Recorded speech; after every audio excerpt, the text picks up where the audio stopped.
Assalamualaikum warahmatullahi wabarakatuh. Jumpa lagi di channel Cerita Malam Seram.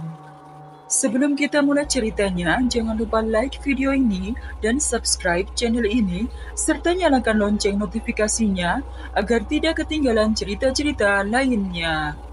Kali ini saya akan membawakan sebuah cerita yang berjudul Malam Jatuh Tempo. Tanpa berlama-lama, langsung saja kita mulai ceritanya.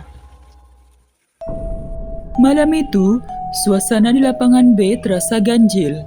Lapangan parkir bekas mall yang telah bangkrut sejak awal 2000-an itu, kini berubah fungsi menjadi lokasi lomba kicau burung malam ini.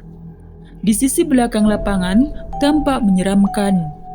Ranting-rantingnya yang kering tergambar seperti tangan yang meraih langit. Di bawah sinar bulan yang pucat, bayangan-bayangan menari dengan angin malam. Tak jauh dari sana, sebuah pendopo tua kini digunakan sebagai sekretariat lomba. Memancarkan aura yang tidak biasa, bangunannya terlihat seperti menyimpan cerita-cerita yang enggan diungkapkan. Ilham, seorang juri lomba burung berpengalaman, duduk di sudut pendopo bersama dua rekannya, Doni dan Diki. Mereka tengah menunggu waktu pendaftaran dimulai. Untuk mengusir kebosanan, ketiganya memutuskan bermain game di ponsel masing-masing. Suara tawa kecil dan obrolan santai mengisi udara dingin malam ini. Namun, suasana berubah seketika saat Doni tiba-tiba berteriak, "Ular! Ular di kakiku!" Katanya. Suaranya setengah panik. Ilham yang dikenal sebagai sosok pemberani langsung bergerak cepat. Tanpa ragu, ia menangkap ular kecil itu dengan tangan kosong. "Ini cuma ular biasa. Tidak berbisa kok," katanya sambil menunjukkan ular itu pada Doni dan Diki yang masih tampak tegang. Ilham memasukkan ular itu ke dalam botol kosong yang ada di dekat mereka. Dengan ujung pisau lipatnya, ia melubangi tutup botol agar udara bisa masuk. Setelah memastikan ular itu aman, ia meletakkan botol itu di bawah meja. Lalu kembali ke permainan mereka seolah tidak ada yang terjadi. Namun, ketenangan itu tak berlangsung lama. Sekitar 15 menit kemudian, Ilham merasa ingin ke toilet. Ia berdiri meninggalkan teman-temannya di pendopo. Langkahnya membawa dia menuju sisi gelap lapangan, di mana keheningan terasa lebih pekat. Di ujung lorong itu ada toilet yang berjajar. Lalu ia masuk ke salah satu ruangannya. Entah kenapa, kesunyian malam itu begitu menyeramkan. Saat Ilham masih di dalam toilet, tiba-tiba ada yang mengetuk pintunya. "Ham, lo masih lama gak?" Suara Doni sedikit mengagetkannya. "Bentar lagi bang," seru Ilham. Usai dari kamar mandi, Ilham melihat Doni dan Diki duduk di depan loket dengan kepala menunduk. Kedua rekannya tampak diam, seolah lelah dan hendak tertidur. Ilham berpikir mereka mungkin tertidur karena terlalu lama menunggu. Namun, rasa lapar yang melilit perutnya membuat Ilham ingin pergi ke warung. Sebelum berangkat, ia mencoba membangunkan mereka. "Ada yang mau nitip makan gak?" tanyanya santai sambil menyenggol bahu Doni. Namun, tak ada respon. Keduanya tetap diam, seperti patung yang kaku di bawah cahaya redup pendopo. Perasaan aneh mulai menelusup di hati Ilham. Tapi ia memutuskan untuk tidak memikirkannya terlalu dalam. "Ya udah, gue beli sendiri aja," gumamnya, lalu berjalan menuju warteg di depan lapangan. Saat tiba di warteg, langkah Ilham terhenti seketika. Di sudut ruangan kecil yang penuh aroma masakan, ia melihat Doni dan Diki sedang makan. Sendok dan garpu di tangan mereka bergerak santai, seolah tak ada yang aneh. "Parah lu, makan gak ajak-ajak," seru Ilham. Mencoba bercanda untuk menutupi rasa takut yang tiba-tiba menjalar. Diki mendongak dengan ekspresi bingung. "Maksud lo? Tadi gue manggil lo di depan loket, tapi lo gak nyaut." Ilham tersentak. Gue tadi di kamar mandi. Bang Doni juga ketuk pintu pas gue lagi di dalam. Mata mereka saling bertatapan. Wajah pucat dan tatapan kosong mereka menyiratkan ketakutan yang sama. Kalau Ilham di kamar mandi, lalu siapa yang tadi ada di depan loket? Setelah selesai makan dengan suasana hati yang tegang, mereka kembali ke pendopo. Angin malam yang dingin terasa lebih menusuk, seolah ada sesuatu yang diam-diam mengawasi.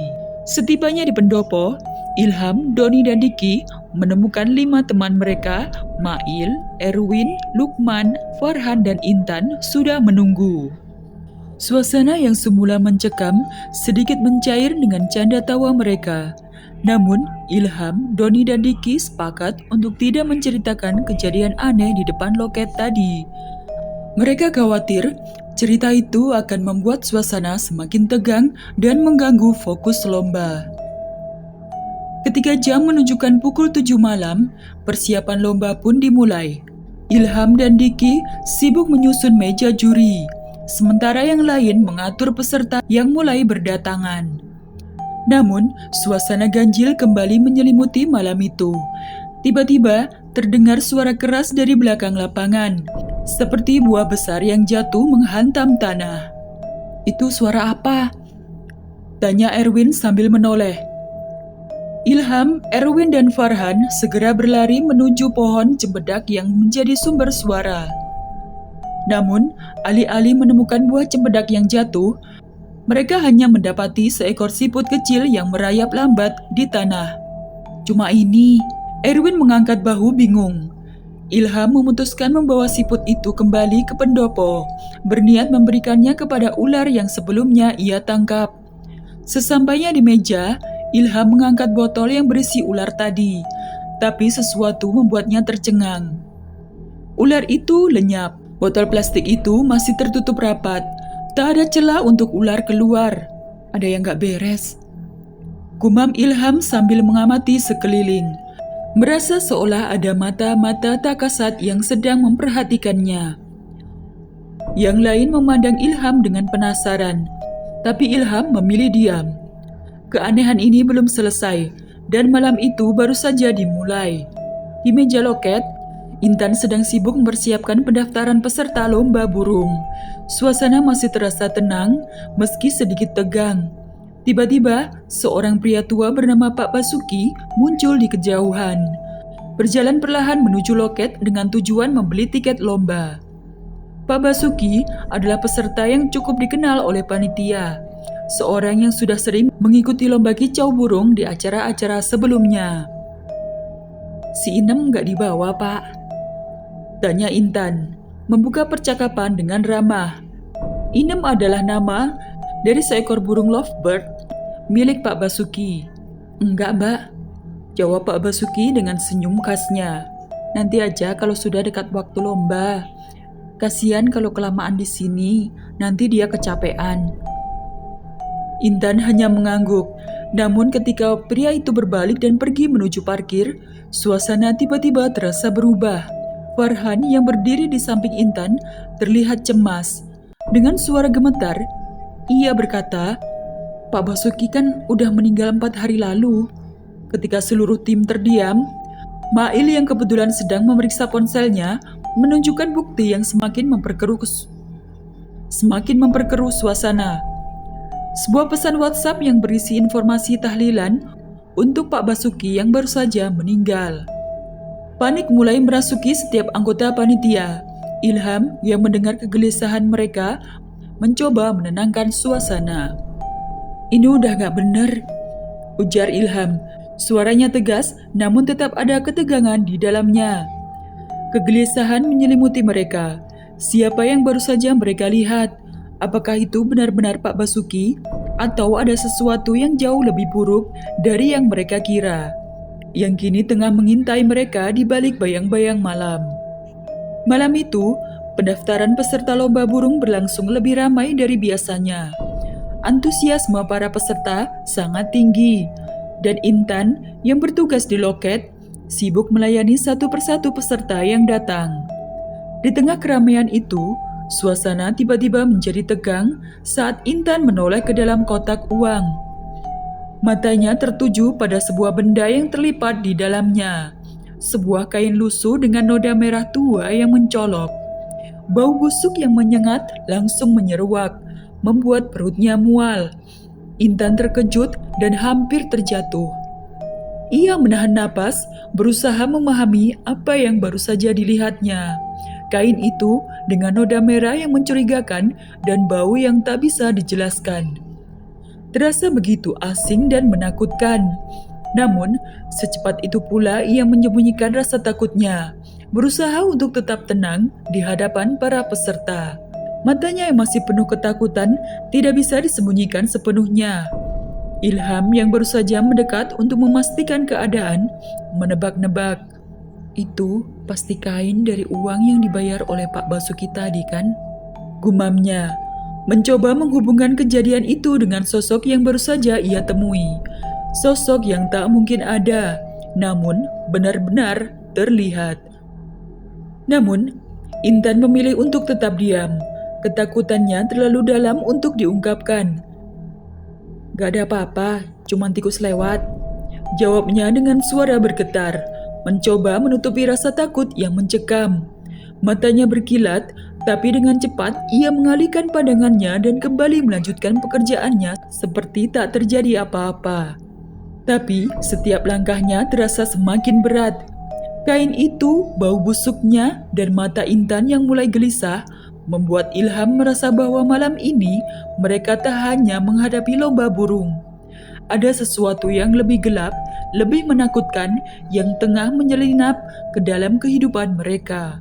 Gelaran lomba burung itu dimulai dengan semangat tinggi. Suasana pendopo yang tadinya tegang kini sedikit mereda. Meskipun ada sesuatu yang masih mengganggu, semua sesi berjalan lancar, mulai dari burung kacer hingga burung kenari. Namun, ketika giliran sesi lovebird dewasa tiba, ketegangan itu kembali terasa. Nomor 42 yang biasanya ditempati oleh Pak Basuki tetap kosong. Tidak ada burung lovebird yang muncul di atas meja. Tidak ada suara burung yang merdu menghiasi udara malam. Hanya ada keheningan. Nomor 42. Suara Intan yang menggema di ruangan yang penuh keheningan itu hanya terhenti begitu saja. Tanpa jawaban. Tak ada seorang pun yang mengangkat tangan atau memberi jawaban. "Kenapa kosong?" gumam Ilham. Matanya memandangi nomor itu dengan rasa tak percaya. Sebelumnya, Pak Basuki selalu hadir, tak pernah absen. Tapi malam ini, kehadirannya terasa begitu nyata, meskipun tubuhnya tak nampak. Dengan napas yang sedikit tercekat, Ilham berusaha menenangkan dirinya. Namun, di dalam hati, rasa cemas makin menghimpit. Sebuah perasaan yang tak terdefinisikan mulai merayap ke dalam dirinya, seperti sesuatu yang buruk akan segera terjadi. Pukul 12 malam, ketika lomba selesai dan peserta mulai mengemas barang-barang mereka, sebuah kejadian tak terduga terjadi. Tiba-tiba, sebuah api menyala besar di tengah lapangan. Api itu muncul begitu cepat, melahap udara malam dengan suara mendesis yang mengerikan. Barang-barang yang masih berserakan, entah itu perlengkapan lomba atau sisa-sisa makanan, jatuh berguguran seakan dipaksa terlempar oleh kekuatan tak tampak. Keheningan malam seketika pecah oleh suara api yang membakar, menambah suasana mencekam. Di bawah pohon cempedak yang sudah tampak menyeramkan di bawah sinar bulan pucat, muncul sebuah siluet. Bayangan itu semakin jelas, sebuah sosok makhluk tinggi besar dengan tubuh yang membungkuk seolah membawa beban berat. Wajahnya kabur, namun mata merah menyala itu menatap lurus ke arah mereka, menembus malam dengan tatapan kosong namun penuh ancaman. Sosok itu berdiri diam seakan menunggu sesuatu. Intan yang berdiri paling dekat menjerit ketakutan, air mata mengalir deras di pipinya.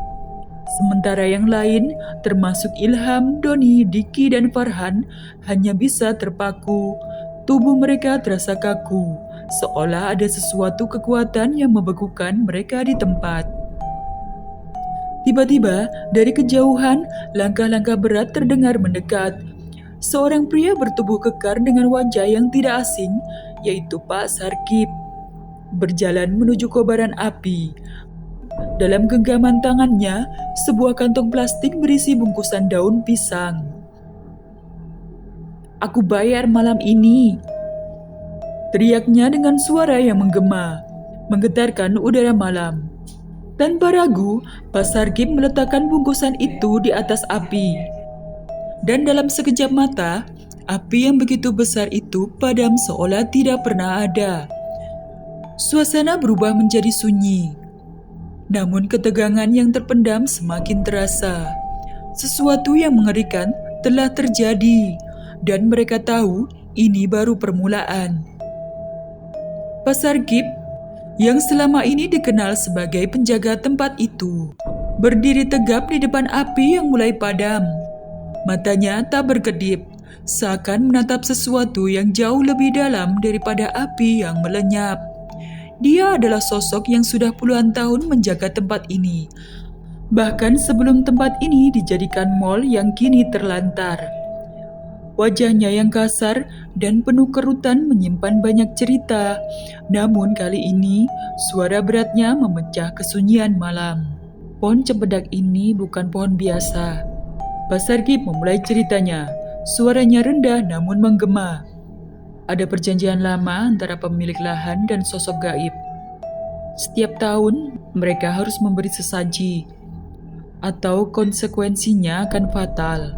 Kata-kata Pak Sarkip menggantung di udara, seakan memberi tekanan yang membuat seluruh panitia menahan napas. Mereka saling pandang, bingung dan takut, mencoba mencerna apa yang baru saja didengar. Awalnya, Pak Sarkip melanjutkan, pemilik tempat ini selalu menepati perjanjian itu. Setiap tahun mereka memberikan sesaji pada sosok gaib yang menjaga tempat ini. Tapi seiring berjalannya waktu, pemiliknya mulai bosan. Mereka merasa sudah cukup lama melakukan ritual ini, dan akhirnya mereka memutuskan berhenti. Pak Sarkip berhenti sejenak, menatap api yang kini hampir padam, seperti menunggu respon dari mereka. Sejak saat itu, lanjutnya dengan suara lebih berat, mal itu mulai sepi pengunjung. Lalu pada tahun ketiganya, mal itu bangkrut dan tutup. Suasana semakin mencekam, dan saat itu juga semua orang sadar bahwa malam ini adalah malam jatah sesaji yang harus disiapkan. Sosok gaib itu menagih, dan malam ini ia datang menuntut pembayaran. Tambah Pak Sarkip, suaranya semakin serak. Panitia yang mendengarnya merasa ngeri. Mereka sadar bahwa bukan hanya lomba burung yang menjadi fokus malam ini, melainkan sesuatu yang lebih besar dan lebih mengerikan terjadi di balik peristiwa yang telah mereka alami.